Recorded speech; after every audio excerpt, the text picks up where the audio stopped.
Welcome to American Black Journal. I'm your host, Stephen Henderson. On June 19th, the country will celebrate Juneteenth National Independence Day. This is the federal holiday that commemorates the day in 1865 when the last group of enslaved African Americans in Galveston, Texas, finally learned that they were free, more than 2 years after the Emancipation Proclamation.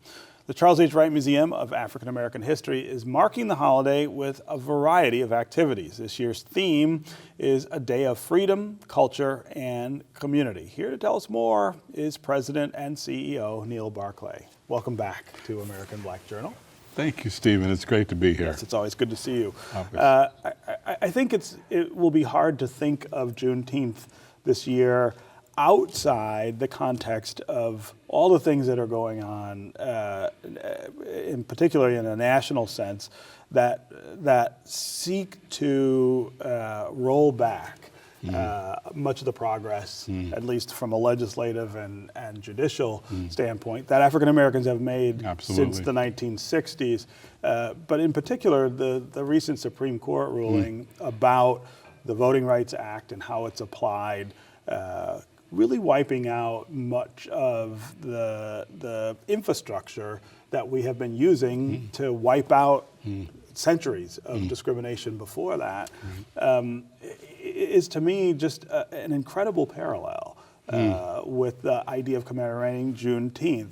What the court is saying in many ways is, look, racism's over, discrimination is in the past, we don't need these tools anymore to assure that people are treated equally. The celebration of Juneteenth reminds us that all of that is foundational in this nation, and that there likely won't ever be a day that race doesn't play a role and that discrimination doesn't exist. Well, certainly not as long as we ignore the fact that it does play such an important role in all of our lives, right?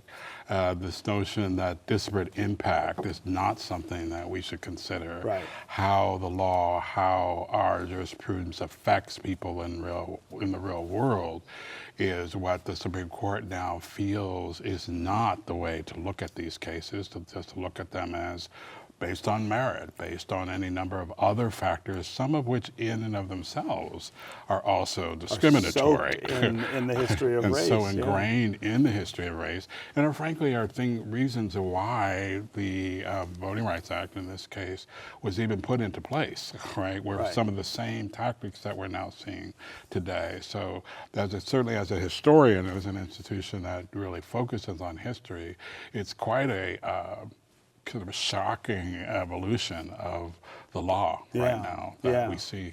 I mean, it's really cutting the legs out from under all the infrastructure that we've built to make the progress that we have. Absolutely. But nonetheless, this is a celebration.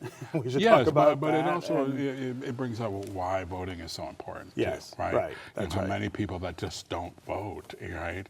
And it just shows you how, even with everything that's happening in other parts of jurisprudence, gerrymandering, for example, as onerous as it looks, it doesn't look so bad if you think about people voting. Yes, that's right. If more people come out to vote. If everyone who was eligible voted, would come out to vote, the results would look different without some of those tools. Exactly. Juneteenth is a celebration, though. Yes, it is a celebration, right? Let's talk about what that's going to look like at the museum. Oh, it's so great. You know, it's interesting because, you know, one of our largest days of the year has always been MLK Day, right? And now the second holiday has taken on an equal amount of just opportunities for us to celebrate so many aspects of our culture. It's an all-day celebration. There's something really literally for everyone of every age. It's programmed to be intergenerational.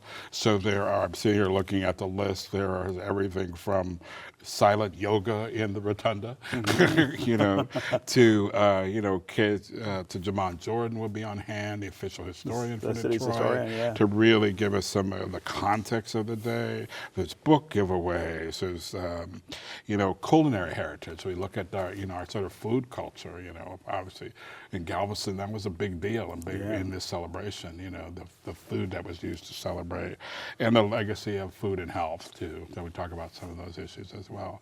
But it's going to be a great day, you know, and I think we're really looking forward to it. it is a newish holiday, and compared to MLK Day, which is now, what, 40 years old 40 years almost, old, yeah. it's really new. Is it evolving? I loved the parallel that you drew to it when you started talking about it, and I'm not sure that everyone is thinking of it in those terms. But talk a little about how it has kind of found its own footing in the few years that we've had it. Well, it's a great example of traditions in the African American culture that people are just not as aware of, right? And I think making it a holiday has made it people more aware of it. But the year after the Juneteenth occurred in 1865, starting in 1866, celebrations were held in Galveston, Texas for Juneteenth, right?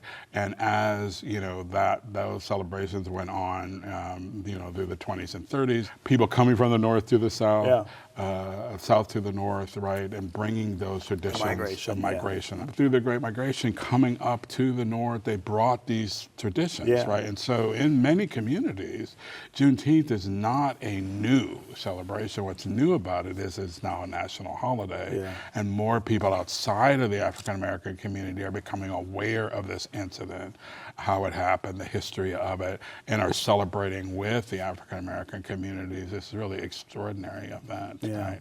I mean, one of the things I really like about the holiday and the commemoration of it is, it's about this literal delayed freedom for these enslaved people in Galveston. But I think it points us to a deeper thought about what freedom is and who controls who's free and who's not. Certainly, we are all subject to governments and other kinds of authorities, but that's not the only freedom that matters. And the freedom of culture and expression and history and celebration are just as important. And the holiday really makes us think about that. Yeah, if not more so in some ways, right? Particularly in this moment, our understanding of who we are, our history, where we came from is really the armor that we have in getting through what is a very challenging period, I think, for African Americans. This notion that we as a people have had these kinds of upfronts, if you will, but that we continue to evolve and to move beyond them in a way that remains, that really brings forward front and center our real desire to be free, to understand what freedom means, to understand what the Constitution promised all people, and to make that real in this world, So all of those things come up, as a part of this. You think about 2 years later, so people looking back, wow, for the last 2 years I could have, we didn't have to continue. But boy, when it happens, they're going to celebrate that, right? And hopefully make that part of who they are, that freedom and that ability to really express their culture, their identity in important ways. Yeah, and that's a huge part, of course, of the museum's overall mission and purpose.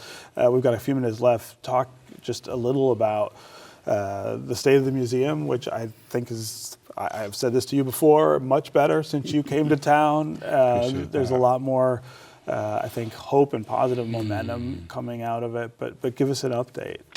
Yeah, the museum is doing well, I think. It's a challenging time, obviously, for all Black institutions, but I think the museum has really found a kind of rhythm where we're not seeing ourselves as just a museum, but really as a community asset, and not just for the African American community, but for Southeast Michigan and, frankly, nationally.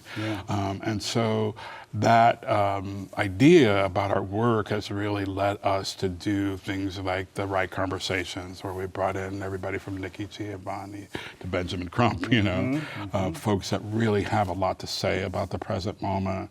We're leaning more into performance. History has African Americans have had such a vast contribution in the area of performing arts, right? Of course. Whether it's dance, music, et cetera. So that, the African World Festival, we continue to evolve into really a celebration of the African diaspora, and particularly Detroit's role in it. So, you know, we are, I think, really trying to do more and more. I think the coming year will see us also move more into communities. You know, I think a lot of tours and things are coming through the museum itself, but now we see ourselves as being able to contribute to work that's happening, you know, in neighborhoods, right? And I know that Mayor Sheffield, that's one of her great passions and initiatives that she wants to see, and we are totally on board for that, and are looking forward to being able to create things in communities throughout Detroit, actually throughout Southeast Michigan. Yeah. So it's a really exciting time for us, I think.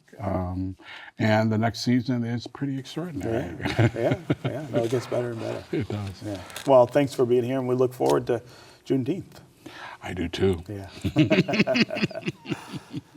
There are several other events taking place in Metro Detroit in celebration of Juneteenth Independence Day. Here's a look at some of the activities this month.